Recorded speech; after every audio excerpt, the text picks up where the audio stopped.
Good day, Ga. I am Nicole Irish A. Cabonilas, your reporter for today. Our topic will be lean accounting and productivity measurement. So there are four agendas for today. First, describe the basic features of lean manufacturing.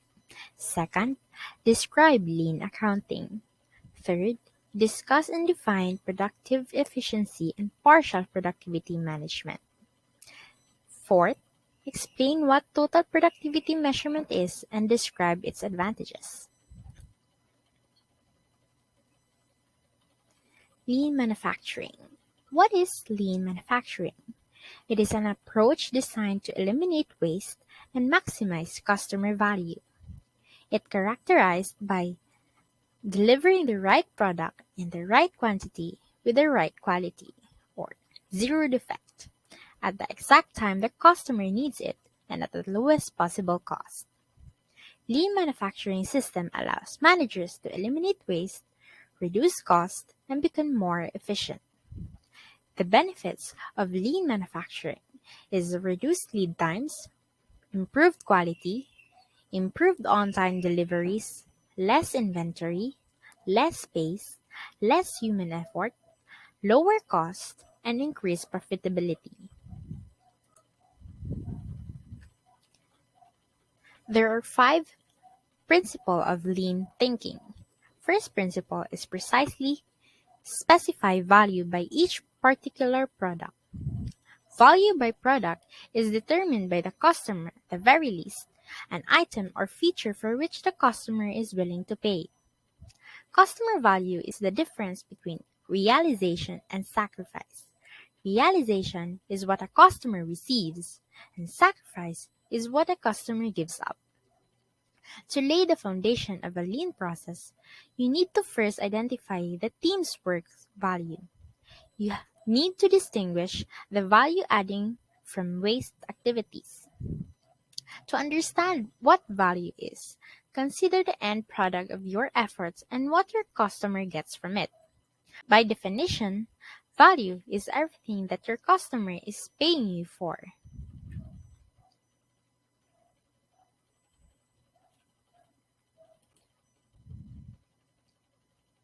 The second principle of lean thinking is identify the value stream for each. Value stream made up of all activities such as value added and non-value added are required to bring a product group or service from its starting point to a finished product in the hands of the customer. There are two types of streams. First is order fulfillment value stream. It focuses on providing current products to current customers. The other one is new product value stream, in which it focuses on developing new products for new customers. Once you can successfully identify value, organizations must next learn and define how to achieve that value. In other words, organization must identify all the steps in the different processes that take raw ideas and materials and transform them into working products and services that customers can use.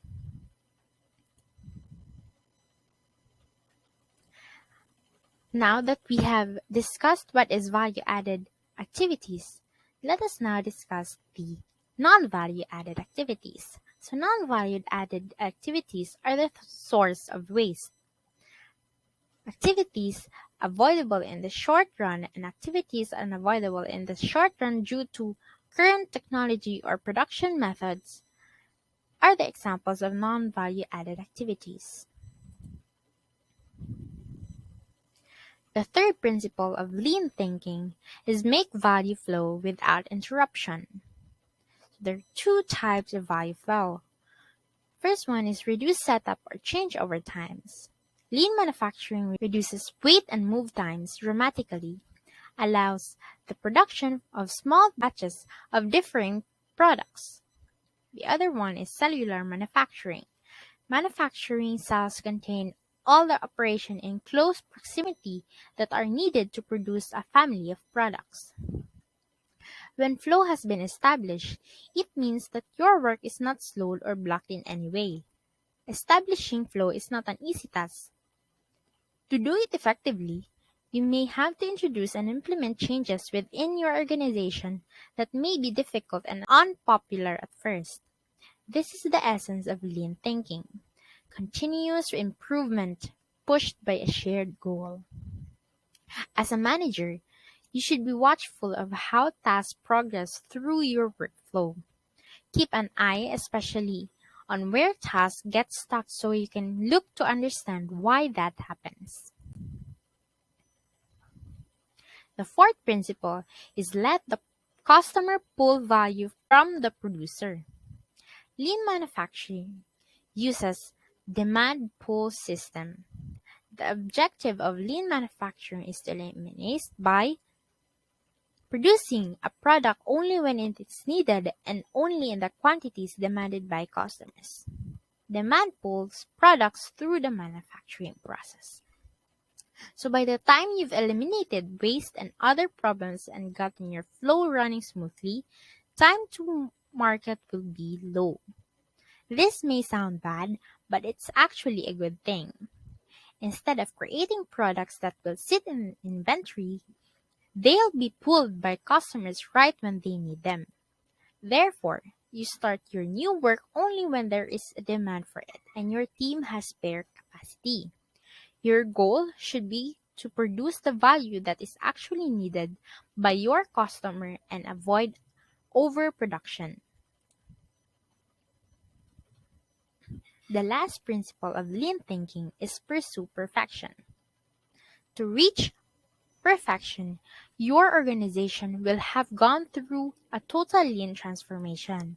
This means you've correctly identified value, refined and streamlined your value stream, nailed down smooth flow, and met customer needs and demands with the right number of products at the time. But first, you have to know what are the things needed to pursue perfection. First one is the waste. Consumes resources without adding value. The major sources of waste are defective products, overproduction of goods not needed, inventories of goods awaiting further processing or consumption, unnecessary processing, unnecessary movement of people, unnecessary transport of goods, waiting, the design of goods and services that do not meet the needs of the customer. Second one is the employee empowerment, vital for identifying and eliminating all forms of waste. In the lean environment, increasing the degree of participation increases productivity and overall cost efficiency. Third one is the total quality control. Lean manufacturing cannot be implemented without a commitment to total quality control or TQC. TQC is essentially a never-ending quest for perfect quality, the striving for a defect-free product design and manufacturing process. Fourth is inventories. Lowered by cellular manufacturing, low setup times, JIT or just-in-time purchasing, and a demand pull system. Lastly, activity-based management. Process value analysis searches for the root causes of the wasteful activities and then, over time, eliminates these activities.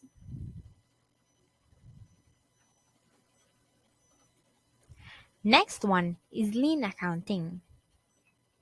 The general purpose of accounting is to gather, analyze, and communicate a company's performance, position, and cash reserves. All types of information used to make decisions on how to manage a business well. Besides directly synchronizing accounting with a company's strategy, lean accounting also reduces wasteful practices from finance management. It limits those processes to a minimum and ensures that financial control does not grow to create an organizational and costly overhead of its own. Lean accounting statements are compiled on a weekly basis and more often if necessary at the level of each value stream in the company. Traditionally, the cost of excess capacity is an example of a situation in applying lean accounting.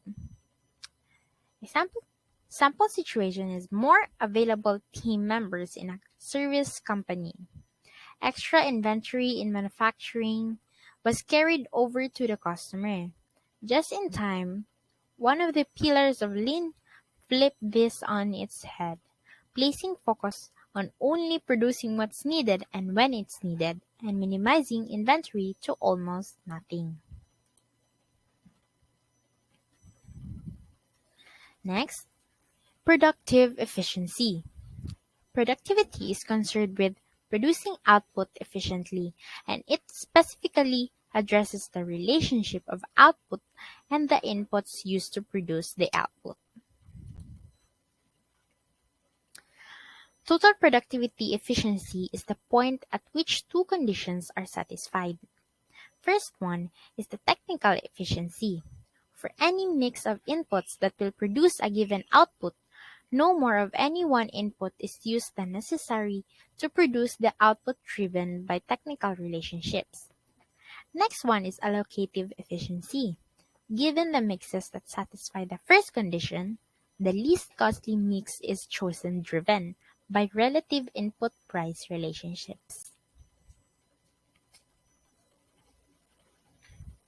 Productive measurement is a quantitative assessment of productivity changes. So here begins the partial productivity measurement.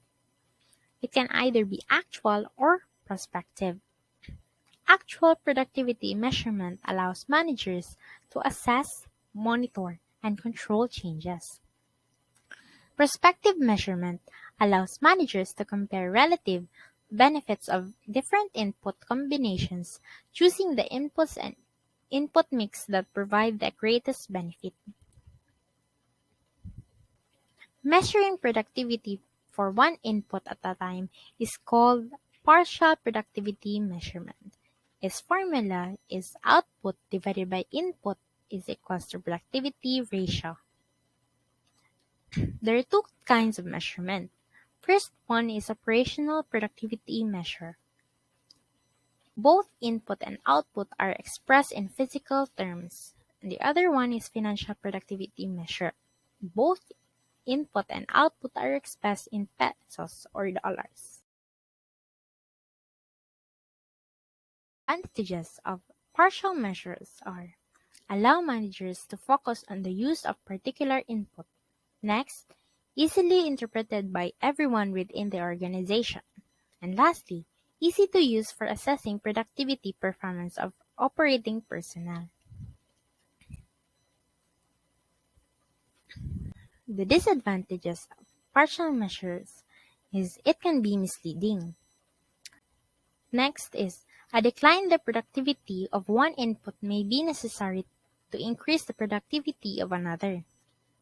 Such a trade-off is desirable if overall costs decline, but the effect would be missed by using either partial measure. Next one is the total productivity measurement, measuring productivity for all inputs at once. There are two measurements of total productivity. First one is the profile productivity measurement. It provides a series or vector of separate and distinct partial operational measures. Next one is the profit-linked productivity measurement. It measures the amount of profit change attributable to productivity change.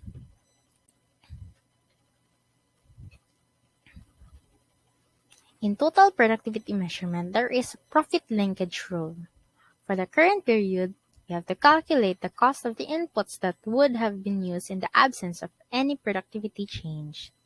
Compare this cost with the cost of the inputs actually used, and then the difference in cost is the amount by which profits change because of productivity changes.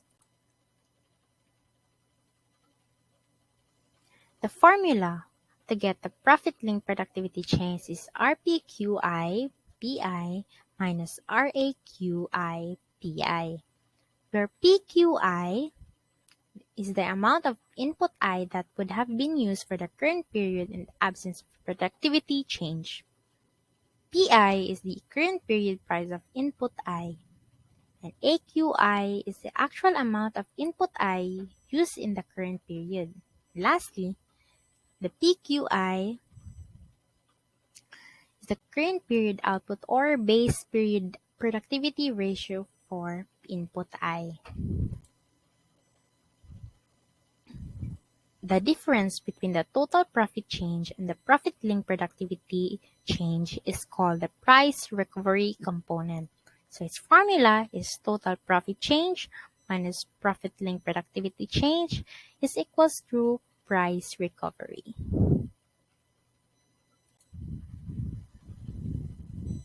That's all for today. Thank you for listening. Once again, I am Nicole Irish Aka Winilas, your reporter for today.